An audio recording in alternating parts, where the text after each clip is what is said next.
everyone, and welcome to the Daily AI Show. We have a full house, or almost full house today. I am Junmi, and I am joined by Beth, Andy, Danielle, and Brian. And today we're going to cover all of the AI news from around the world, as well as talk about AI in science, which is going to be AI in space.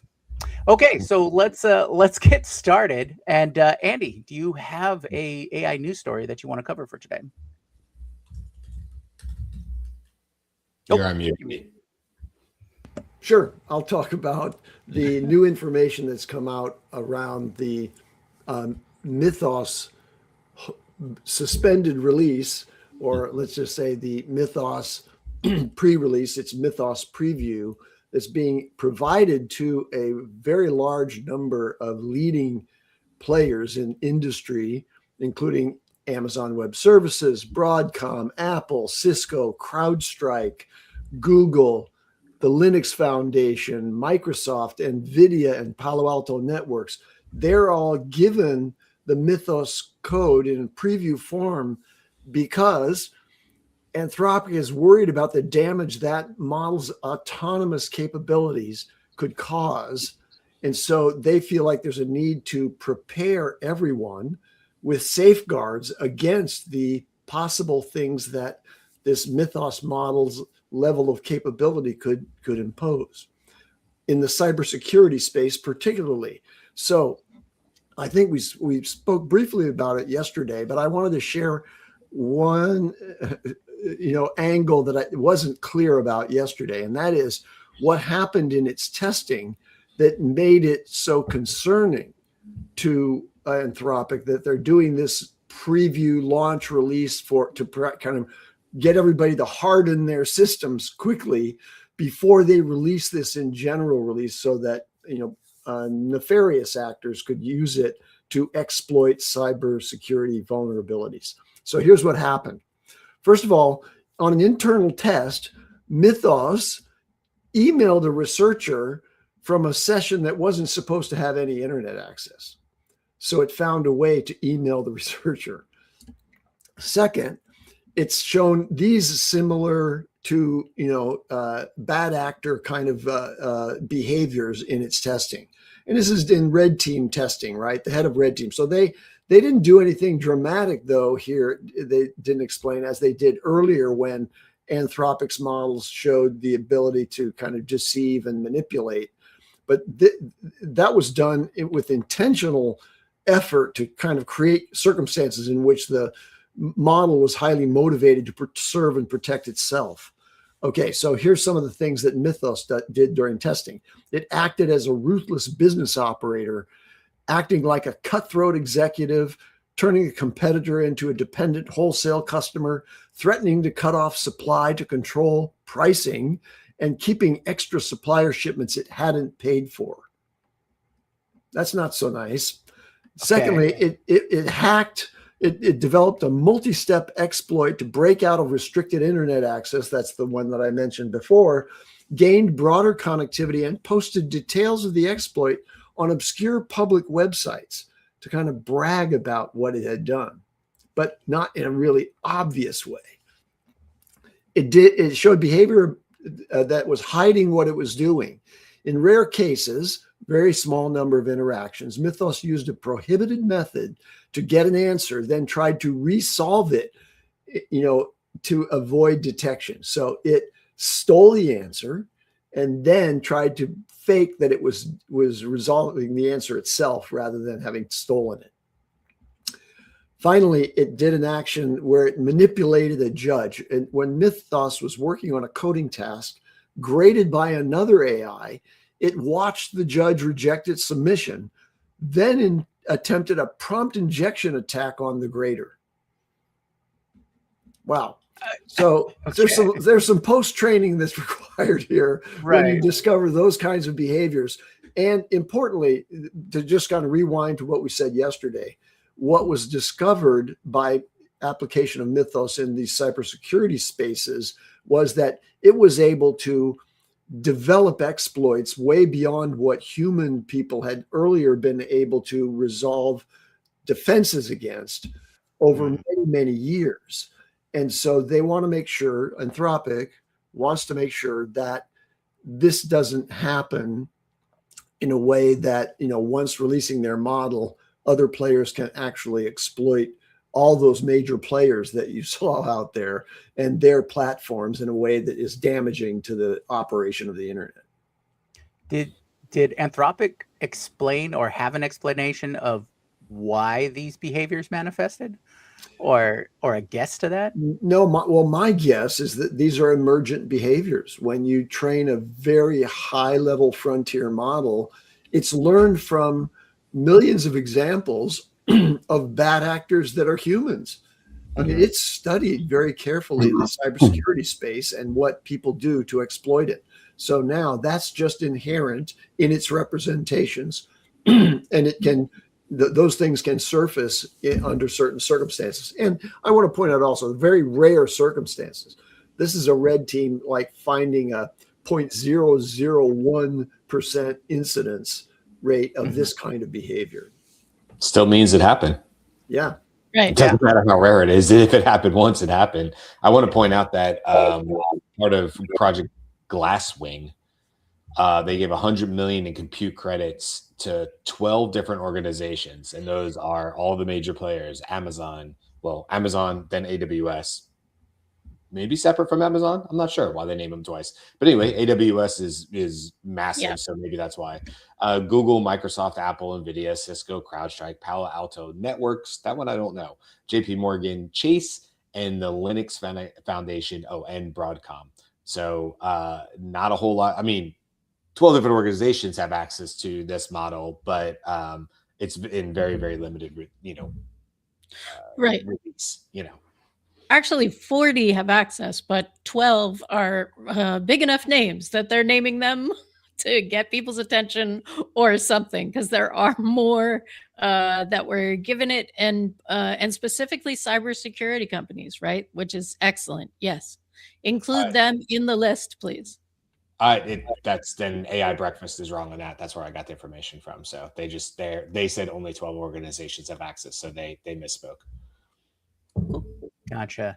Yeah, I from my experience in cybersecurity, it is a constant one-upping, right? You have to use different layers of security, even obscurity. Security through obscurity is a phrase, but with like what you said, Andy, that the model was able to come up with exploits that people took years to come up with similar defenses for various exploits, means we're talking about a speed here and a development here that we really just can't keep up with.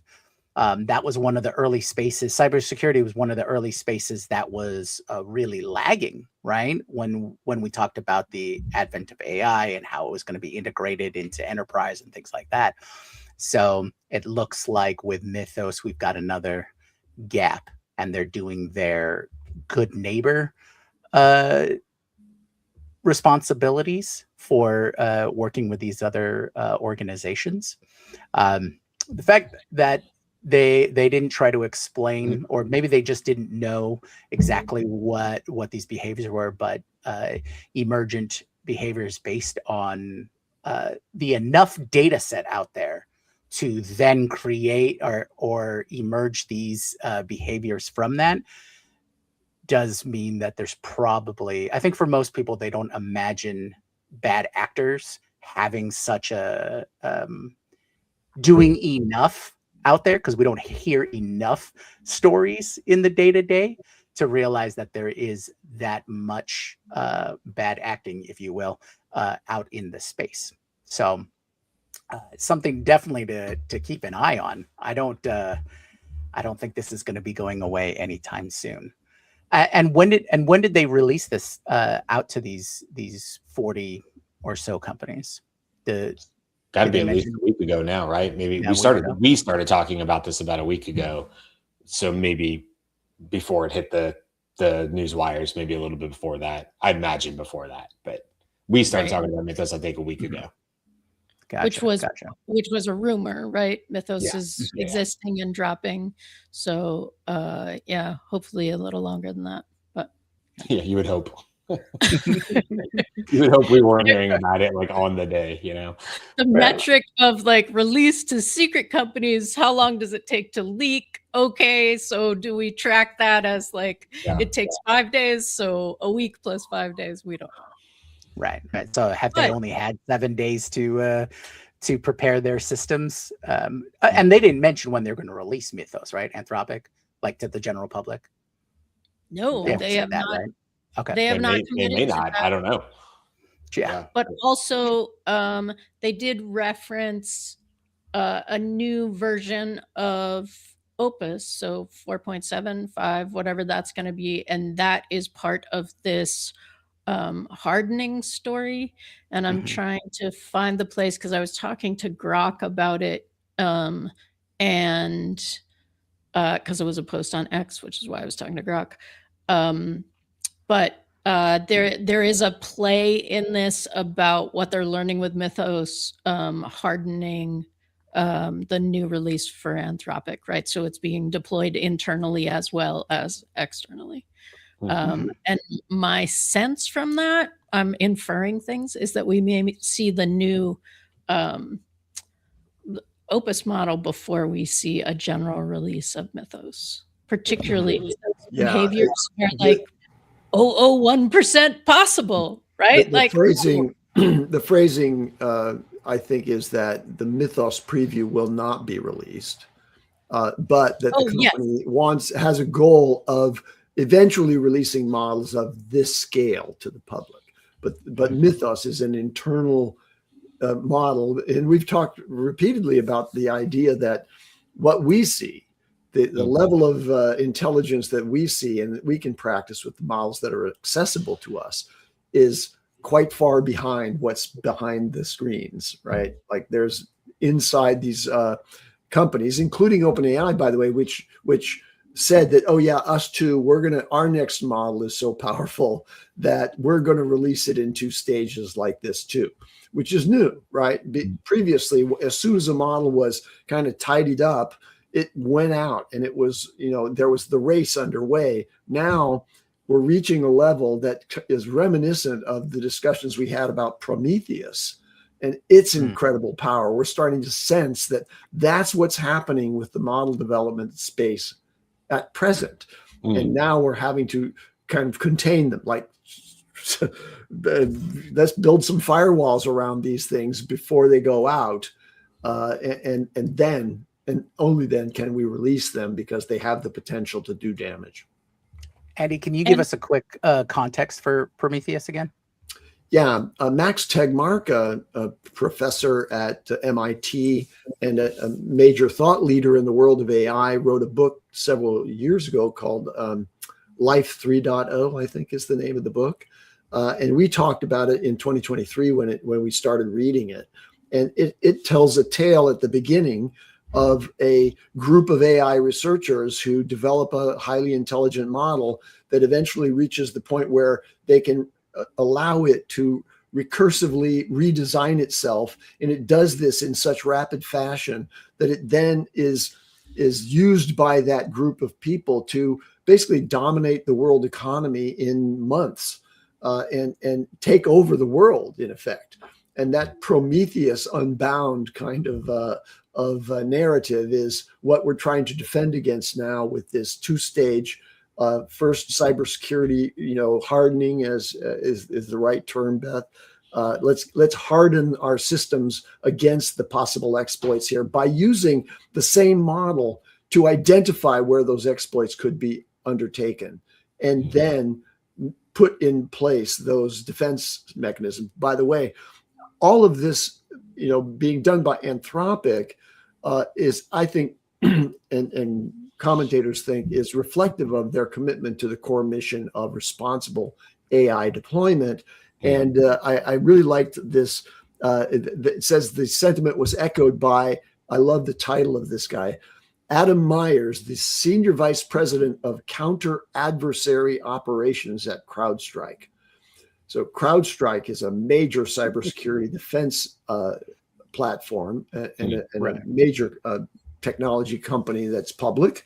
I actually own a few shares of CrowdStrike, but I love this counter adversary operations. Like they have a team inside there that's thinking about how do we defend against all the people we detect trying to penetrate and hack the systems out there and otherwise generate exploits that are, illegal. Mm-hmm. Mm-hmm. Mm-hmm. Yeah. And Beth, part sorry, I of thought what yeah, right, sorry. Go ahead. Yeah, part of what is happening kind of in the zeitgeist of this, and I saw this announcement yesterday, I think, or early this morning. Colossus 2 is ramped up and building 7 new Groks at 1 trillion, 1.5 trillion, 6 and a 10. And I don't remember what the middle number was, but maybe a 4 or a 3 or a 5, right? So, and those are all being built, right? Like in the same kind of way. Obviously not constitutional AI, they have a very different model. But this, the kinds of systems that could be this powerful and like just spark mal behavior are like real. And Colossus 2, that's the latest data center or compute center for XAI, right? SpaceX AI, yes. XAI, yeah, that's right. That's right. Gotcha. Yeah, I wanted to just real comment on the data center show. My dad was just visiting, and he lives up in Georgia, and he was talking about data centers being built fairly close to where I grew up. In the county, next town over though, and talking about how that's sort of made an impact on the community, and the community has obviously had pushback against it. And then also what ended up being April Fool's, a very good, thorough April Fool's social media post. Remember, I was just telling you guys about how I think the social media ones are the best. Well, somebody went the extra mile, and in our county, where I live in Florida, there'll be posts from time to time that say about new developments and stuff. And of course, the joke around here is if it was going to be another car wash, although it's an overdone joke, but just a lot of car washes and storage facilities, that always seems to be the next business, right?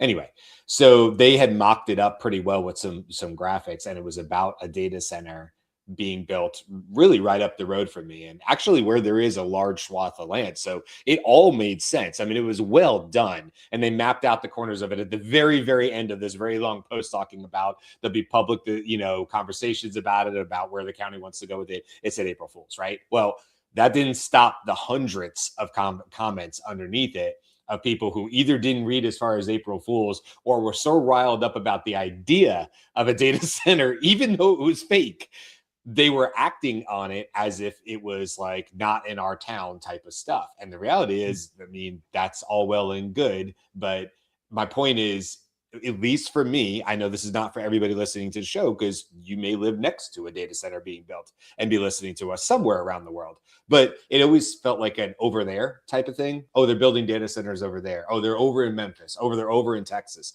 or whatever, right? And honestly, I don't know where the nearest already built or planned built data center is to me at all. Really, I should know, but I don't. And so anyway, both these instances, my story from my dad, as well as this fake one from my town, really just brought it home in the sense of like, these are very real discussions about where these data centers are. It is very real discussions about where are they going to get the water? Where are they going to get the electricity? How is that going to impact my homestead? How is that going to impact my house pricing?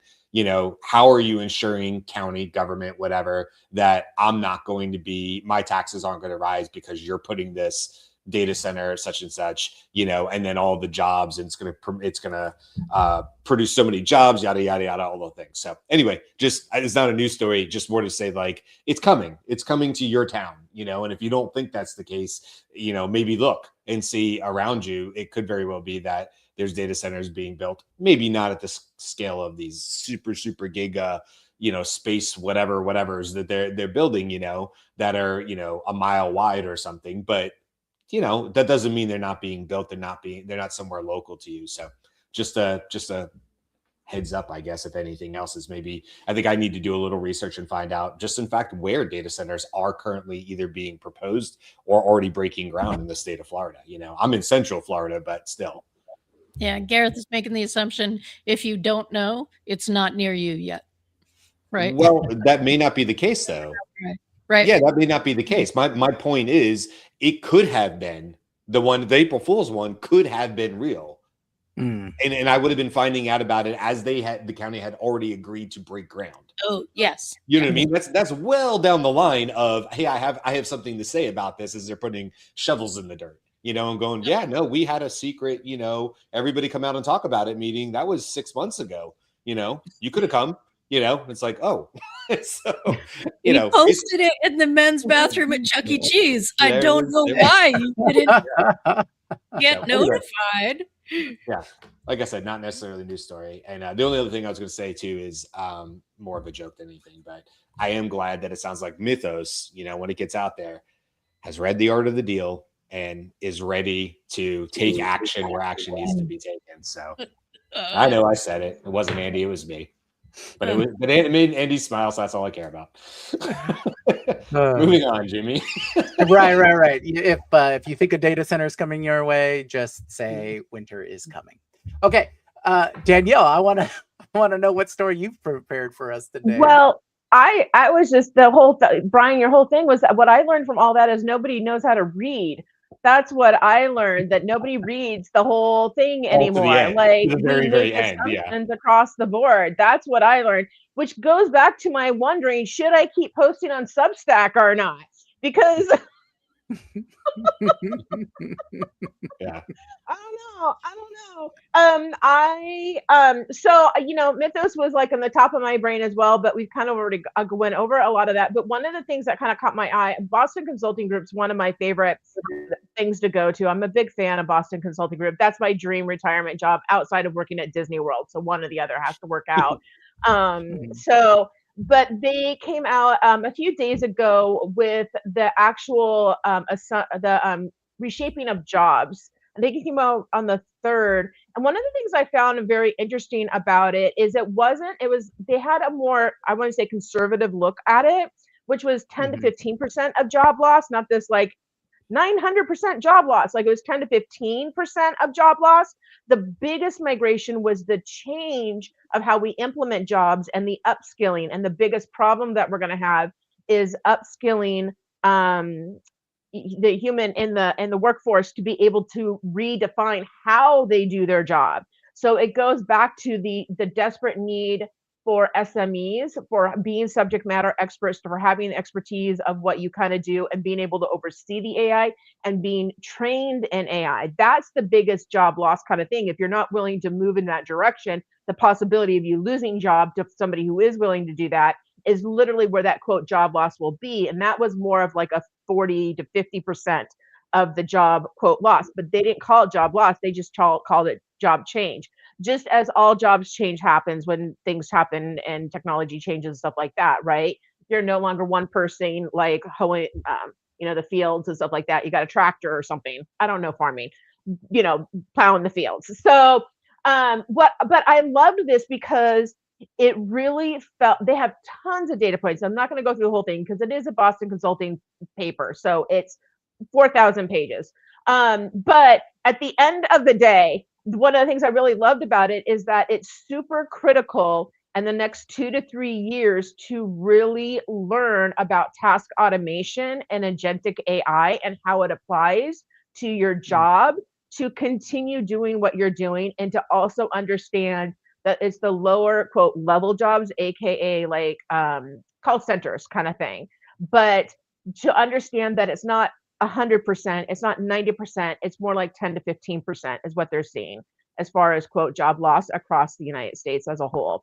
And I thought that was really actually positive as we start, because I'm always like, you're gonna lose your job and why bother learning anything and stuff like that. But I think generation has aspects because they're willing to learn how AI works, they're working in it, they're figuring out, they're very computer savvy, they can immediately go into. So the idea of not having high enough skill level, you might have more skills than you think you do compared to the people that don't want to learn anything.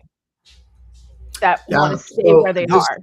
There, on this same subject, there was a report in Fortune, which I don't have a subscription to, and I did not read, but it came up in the newsletters that in the first quarter of 2026, 45,000 tech positions were eliminated, and with a disproportionate effect on entry level hiring. So these companies are skipping. Technology-oriented companies are skipping hiring junior talent entirely and using AI instead to replace the roles that those junior talent entry positions fulfilled before.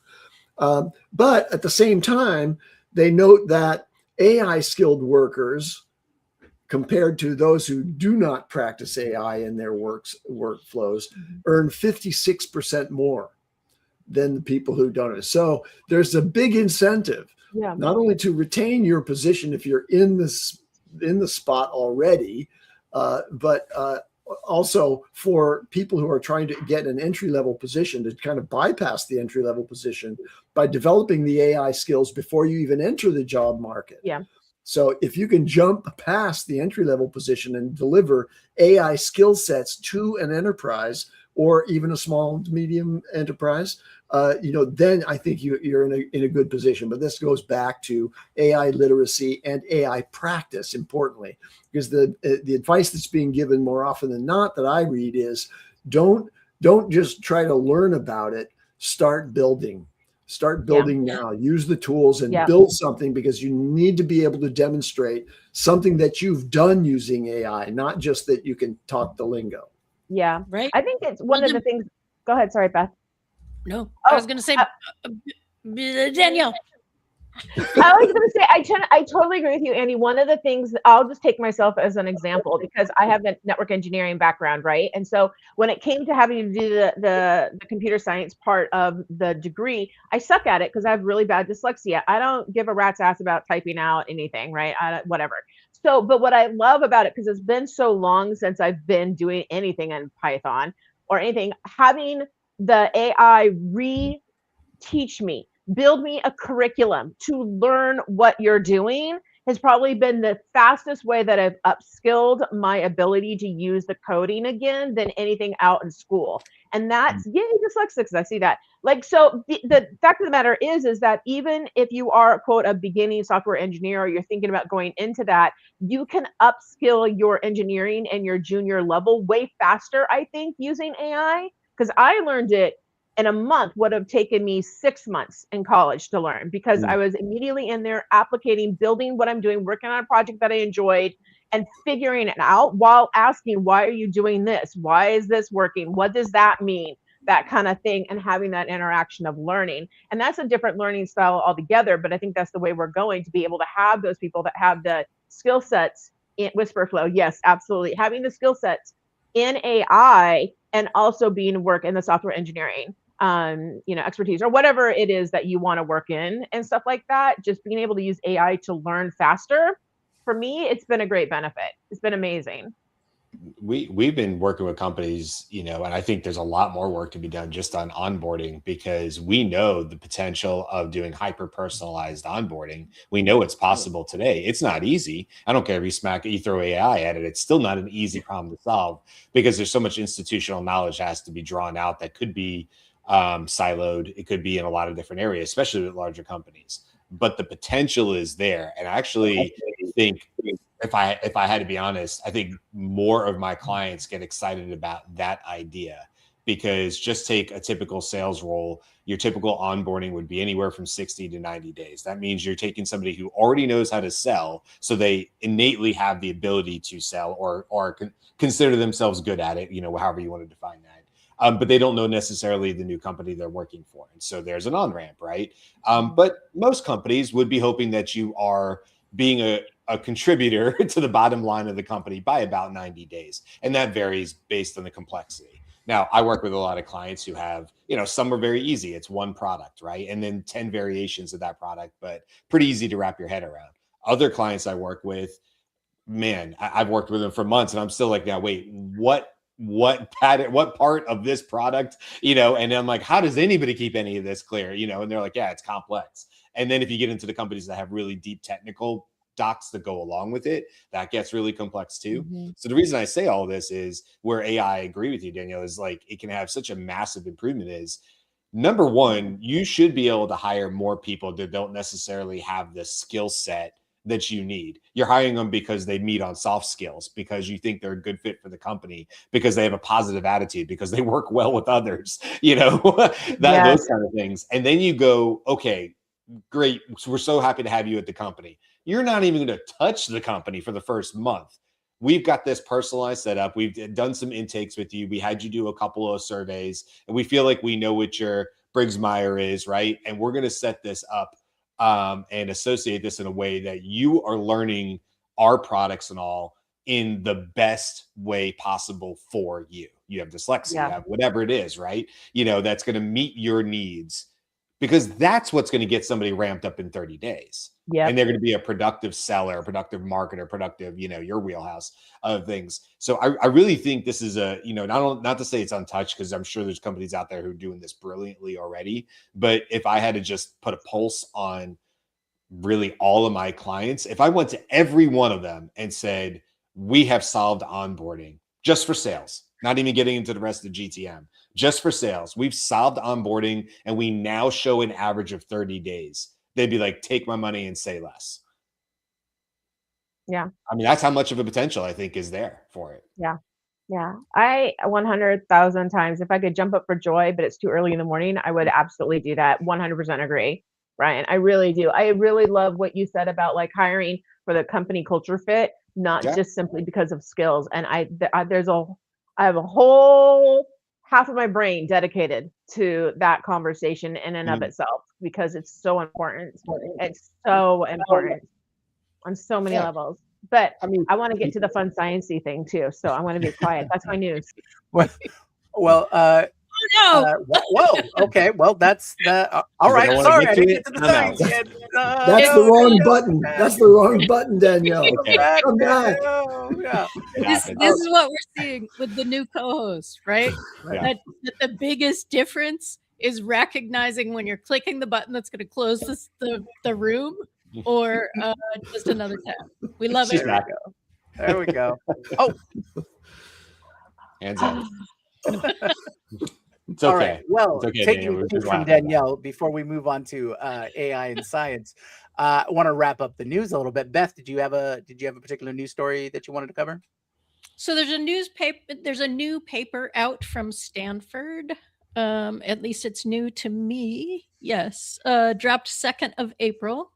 And it's interesting. I suspect we'll dive into it deeper at another time, but I just want to mention they found single agent LLMs outperform multi-agent systems, right? So you have your council of experts, you have your multi-personality agents, sort of doing an argument back and forth to come to a conclusion.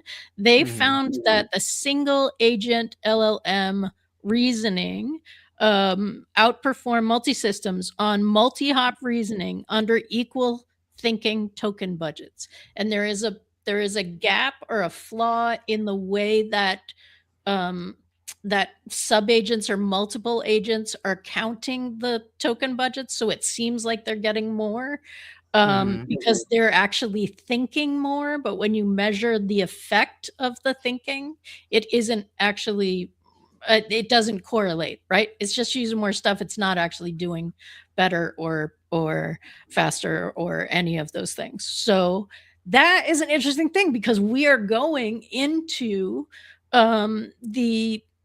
we're going into multi-agents, right? And each agent is going to have its own model, even if it's the same model. It's still a different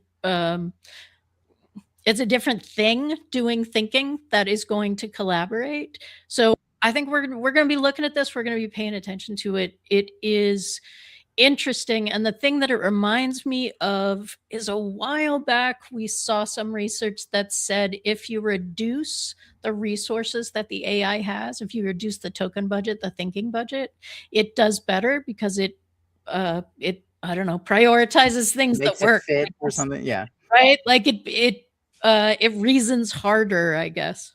But That's very interesting because you know, in my reading up to this point, it I guess the overall thought process was that the multi-model setup for, I guess, the right application was going to get the better result.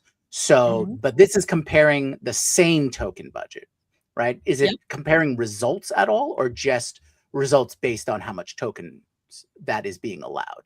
when thinking tokens are matched, single agents beat debate systems, parallel role systems, ensemble agents, and sequential pipelines. Okay. The multi-agent advantage is a compute accounting artifact, not an architectural breakthrough. And just to give credit, I follow Alex Prompter, and he's talking about this, and I'll link the paper. But that's where that's part of where I am finding this. Okay. Well, I know token budgets are going to be at the forefront of people using AI, because it's certainly been for me the last week. Um, I I just hate the weekly cap. That just annoys me to no end. For Anthropic, please get rid of the weekly cap. Throttle me more. Make my session 8 hours if you need to. But I can't break that flow. Breaking the flow just ruins things for me. Okay. I digress. So You used to be the person that was like, I love the cap because it tells me that I need to go touch grass. It's time to I walk like outside. session caps for that. Session caps, but being told nope, you can't. You have finished your week. You can't do anymore. We're not allowing you to do anymore for 2 days. And I'm just like, come on, man. That's not cool. Give me a 5-hour break. I'm totally down for the 5-hour break, or even the 8-hour break. But weekend caps, that I don't. Yeah, that just doesn't align with me. But they got to do what they got to do. What was it, Andy? 10 billion to 30 billion. Didn't they go up? I don't know. What was it? 300%. Well, it just since the end of last year, they went from approximately 9 billion annual run rate to 30 billion run rate now. Now that's a lot of new subscriptions that could, cancel soon. Who knows? So you really can't forecast perfectly what their eventual full year revenues will be, but that's a big jump, tripled. Yeah. Okay. Well, does anyone want to hear about AI and science today? Yeah. Okay. All right. Moving on to AI and science, which happens to be AI in space. Okay. Well, as we are streaming this, 4 astronauts are roughly 240,000 miles from Earth on their way home. NASA's Artemis II crew, Commander Reed Wiseman, pilot Victor Glover, mission specialist Christina Koch, and Canadian Space Agency astronaut Jeremy Hansen launched aboard the Orion spacecraft on April 1st and completed a lunar flyby Monday afternoon. At 1:56 p.m. Eastern on Monday, they broke the record set by Apollo 13 in 1970 for the farthest distance any human has traveled from Earth, eventually reaching a maximum of 252,760 miles. The splashdown is scheduled for Friday off the coast of San Diego. The mission has been covered extensively as a human story, but it's the first crewed flight beyond low Earth orbit since Apollo 17 in December 1972. But underneath the human story is a quieter one. The Orion spacecraft has been doing things on its own that no Apollo capsule was capable of, and it's part of a broader shift NASA has been building towards for more than a decade.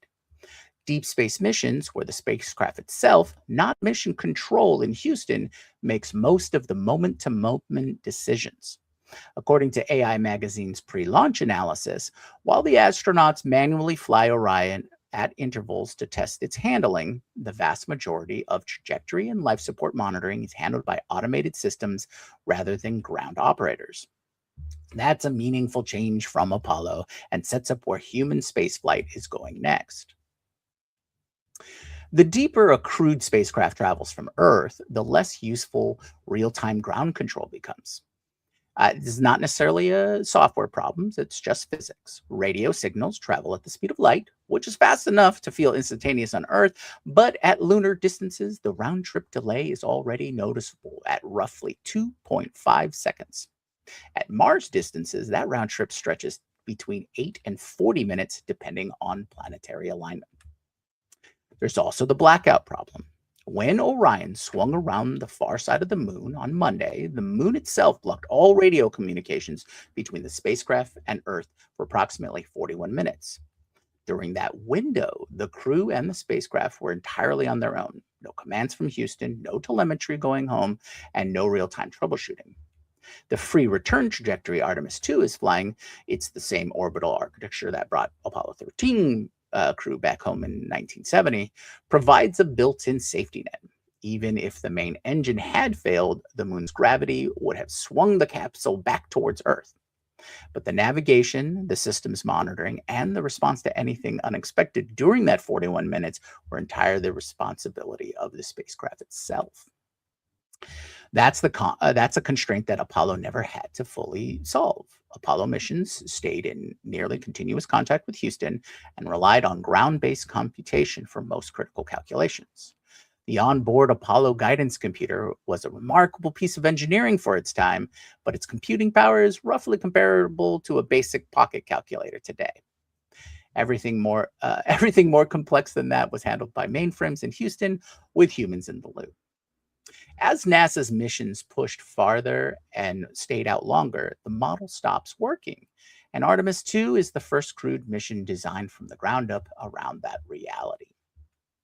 Orion's flight computers are built by Honeywell under the contract to Lockheed Martin, which is the prime contractor for the spacecraft.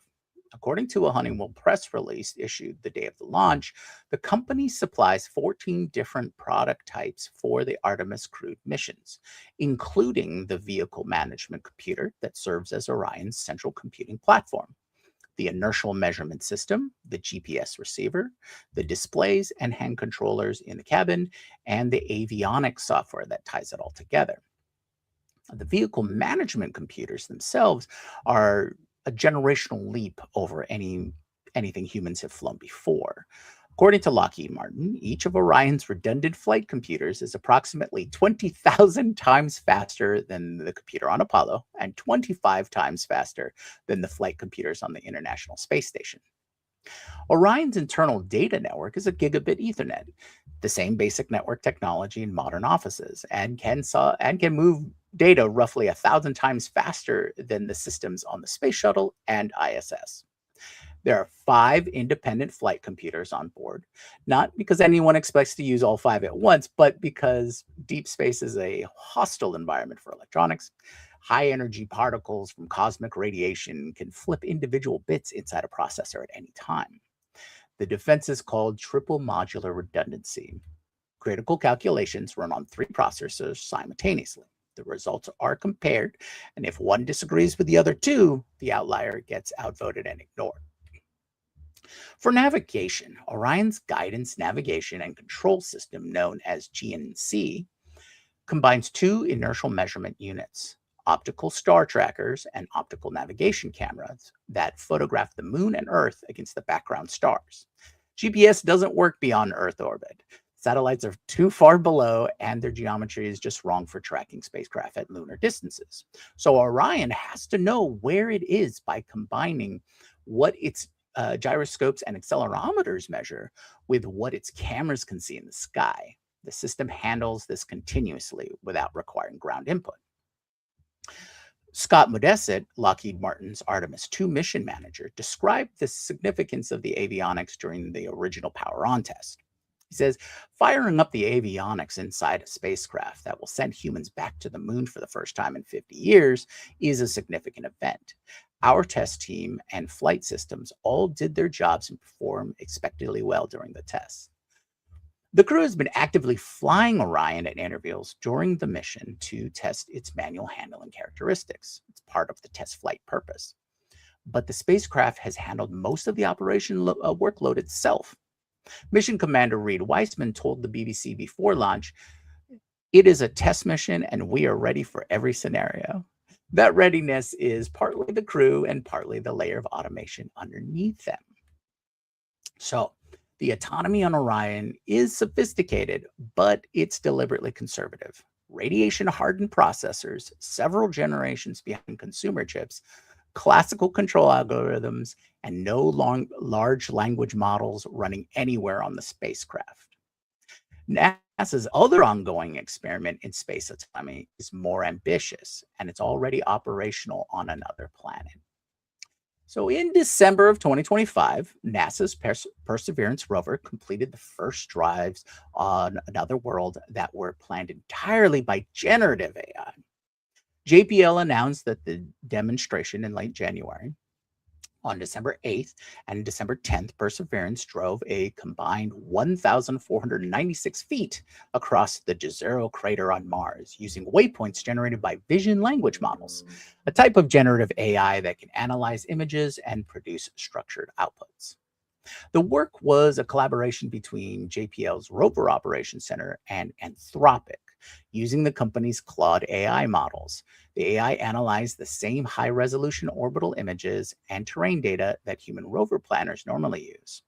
They identified hazards like boulder fields, sand ripples, and generated continuous driving path. Before the commands were sent to Mars, the engineering team ran through them. JPL's digital twin of Perseverance, virtual replica of the rover, and verified more than 500,000 telemetry variables to make sure that the AI's plan was compatible with the rover's flight software. For the past 28 years, across multiple Mars missions, rover routes had been planned manually by human drivers. The December demonstration was the first time that work had been done by AI on a mission already on the surface of another planet.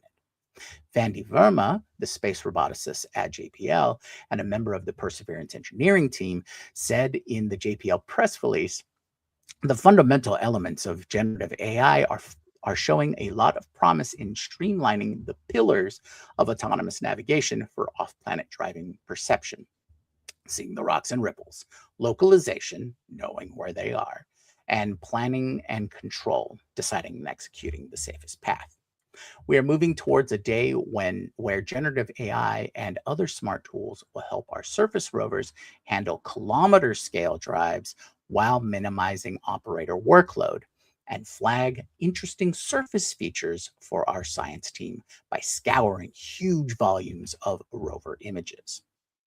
Matt Wallace, manager of JPL's Exploration Systems Office, or ESO, connected the experiment directly to Artemis.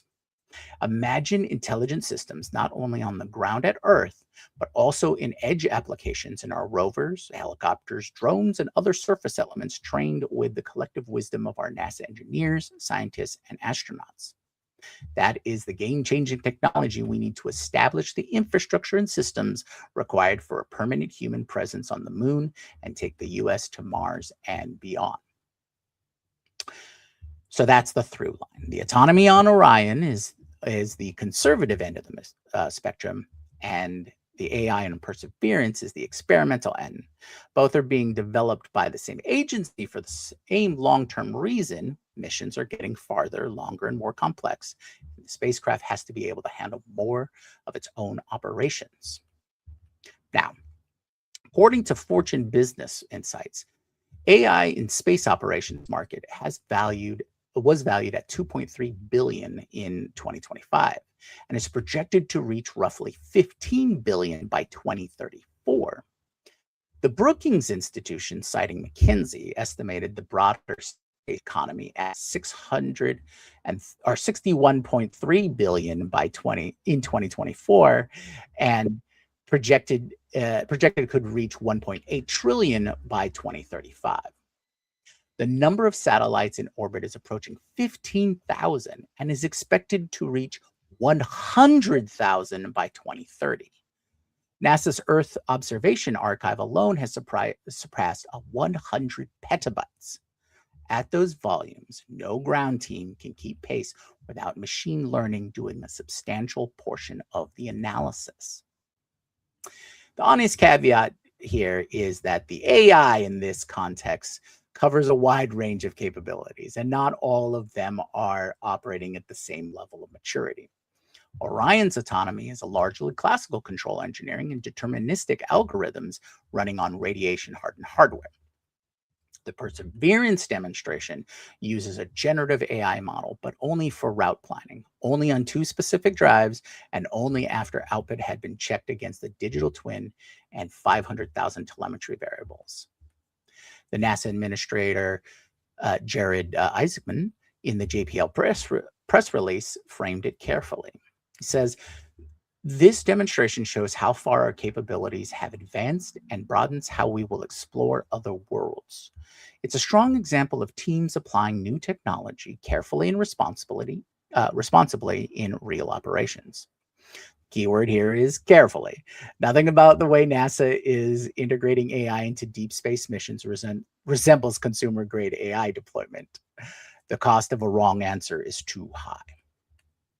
Governance is moving alongside with the technology. According to the Brookings Institution, the United Nations Office for Outer Space Affairs, which I didn't know existed before this, has called for international frameworks that pre-authorize AI decisions within defined parameters for deep space missions where real-time human intervention is impossible.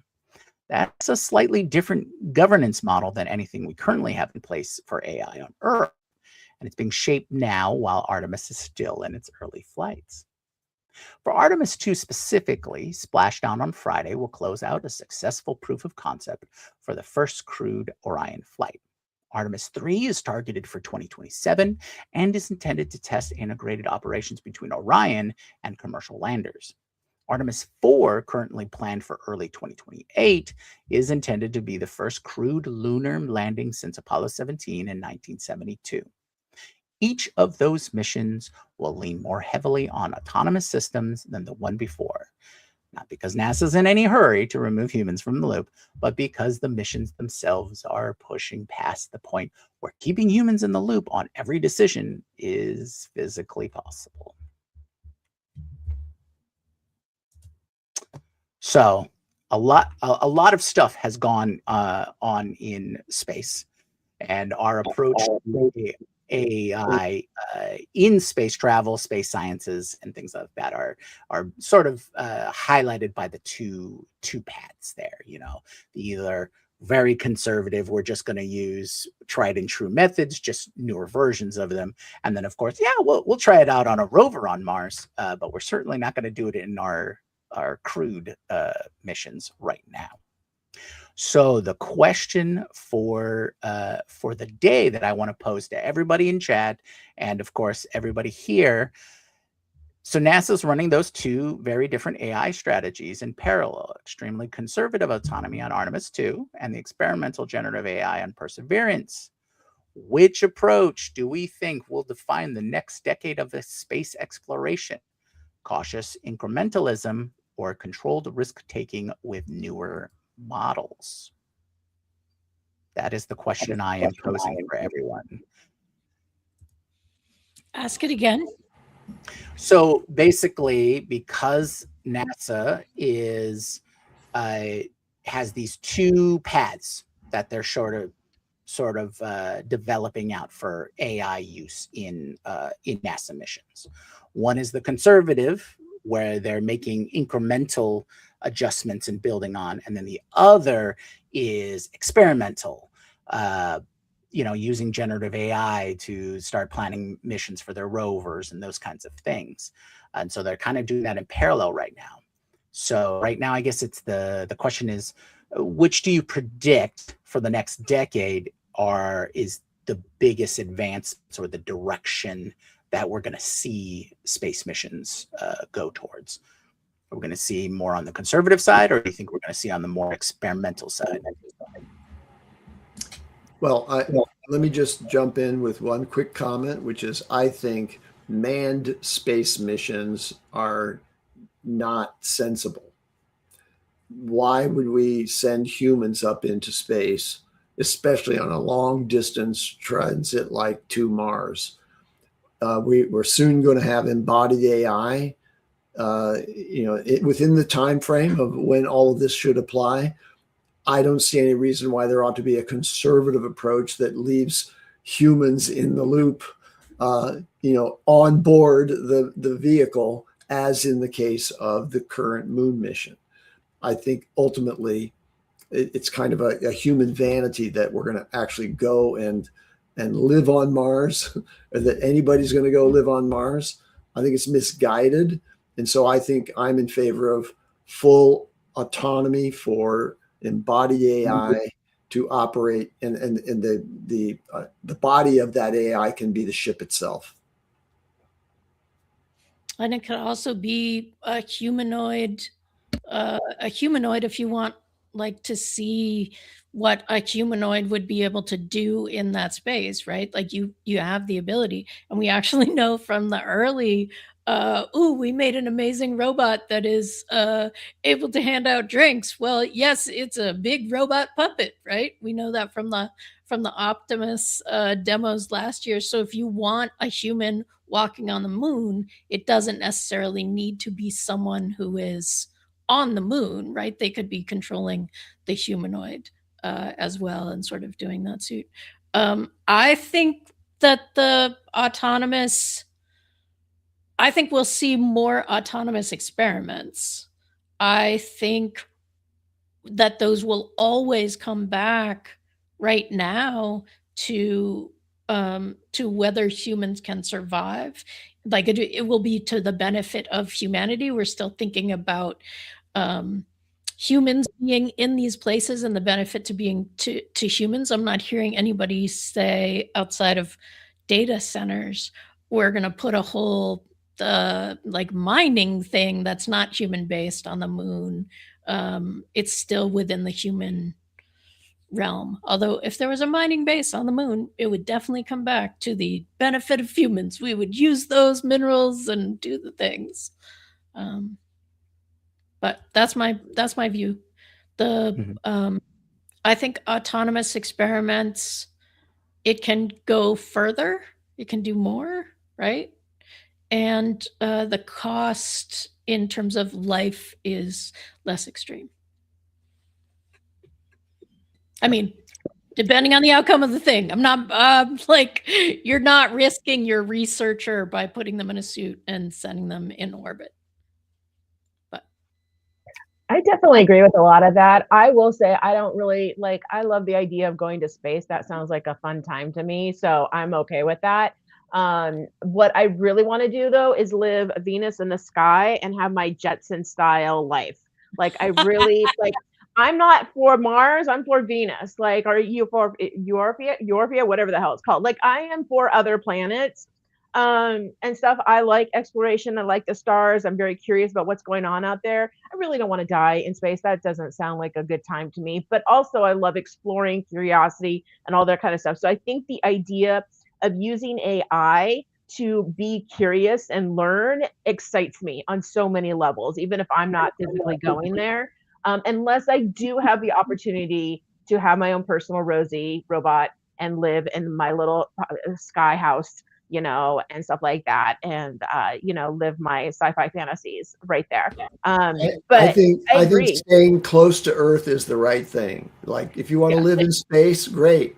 Go up to one of the space stations that will be there rotating for artificial gravity. And, you can look back at the most beautiful planet of all of them. And, it's just a short hop down, to visit your friends who aren't going to be living in space with you. Yeah. I have to push back, Andy. I have to push back. Okay. I understand there may be some logistical issues. I understand there is some danger involved, but I think exploration of our universe is an intrinsic quality of humanity. Like Danielle said, there is that curiosity. that's built into people. And I think while NASA is probably taking the best route right now in terms of, building upon what they already know, always taking safety first, I think the pushes into having experimental AI and testing it out in the safest conditions allows them to bring that knowledge and apply it to their manned missions or their crewed missions. I think there is a level of human experience and tying that into the human condition, if you want to use those kinds of terms, that we want to go. We need to explore. We need to experience it ourselves, so that Speak for yourself. Speak for yourself. I definitely am speaking for myself. I am sure there's plenty of people who think it's crazy, and they don't want to go. Absolutely, that's fine. There's reasons why people still live in the places where they developed and evolved and things like that. It isn't always about just constantly moving, but I don't think the world would have been as explored as much as it has if there wasn't this driving force to seek out new experiences, new life, and civilizations, to boldly go where no one has. I don't think you lose any of that with mechanized exploration of space. I don't understand why any human would want to leave the Earth so far away, as far as Mars, that it's virtually impossible to recover from any incident. And there are going to be incidents because you're so far away from the support network that the Earth very graciously provides. I think there's a large contingent of the population that just is wired that way. Okay, good. If I'm even speaking like culturally speaking, my people, we went out there when we knew there was no place else. We didn't know there was anything there. We traveled thousands of miles just looking up at the stars in our little Now, wait a second though, but they were moving within the envelope of a habitable place. Sure, that just means the exploration is harder, Andy. It's just more difficult. Let me take this to the furthest extent. The universe is infinite. Do we really take on a responsibility to explore all of that with individual humans actually trying to traverse the universe? No, there's no sense in that. Anyway, that's my personal opinion. I'm going to have to drop the mic because I got to go. I'll be here. I'll be here on Earth tomorrow.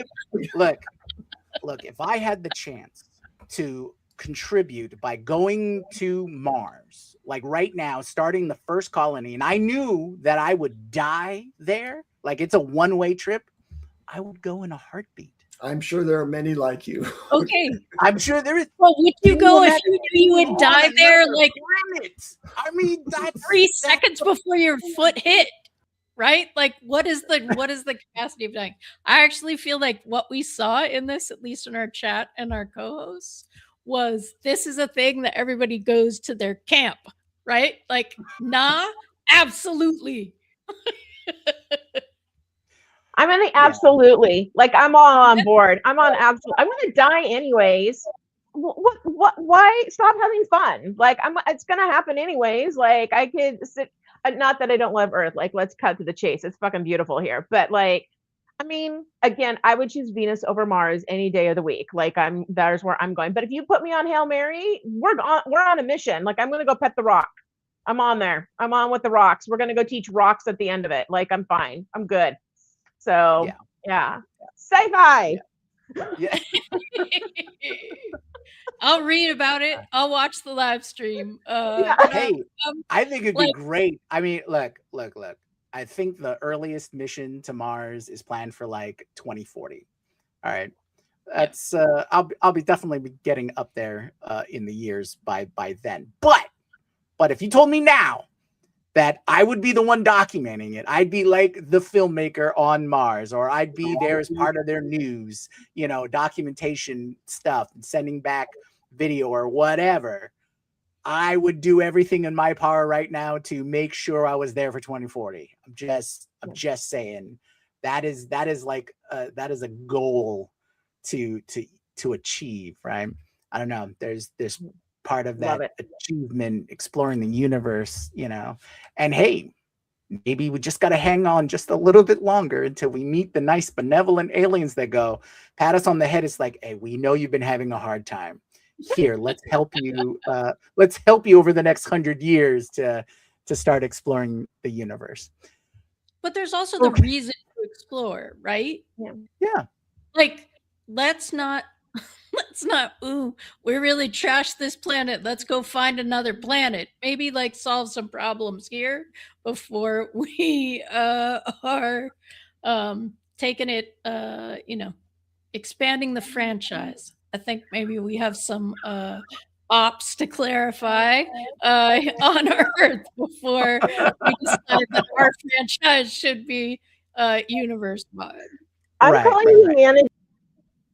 Oh no! Okay, Danielle is saying that StreamYard hates right. her. It's never have a problem. So okay, I'll leave it with this. There's Danielle. You wanted to finish your thought? Oh, I was going to say, I'm just calling it expanding the franchise from here on out. That's humanity. We're just expanding the franchise. That's the new tagline for the company and everything. Expanding the franchise. Well, I don't know why he's getting kicked off StreamYard today. It's fun. Okay. Expanding the franchise every chance we get. Gotcha.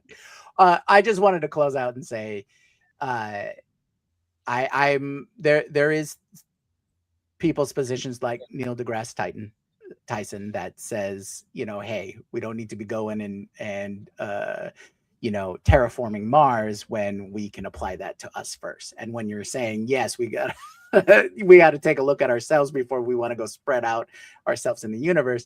Absolutely. Totally agree with that. There's lots of internal work that we need to do before we start meeting other people and go, hey, we know what's right.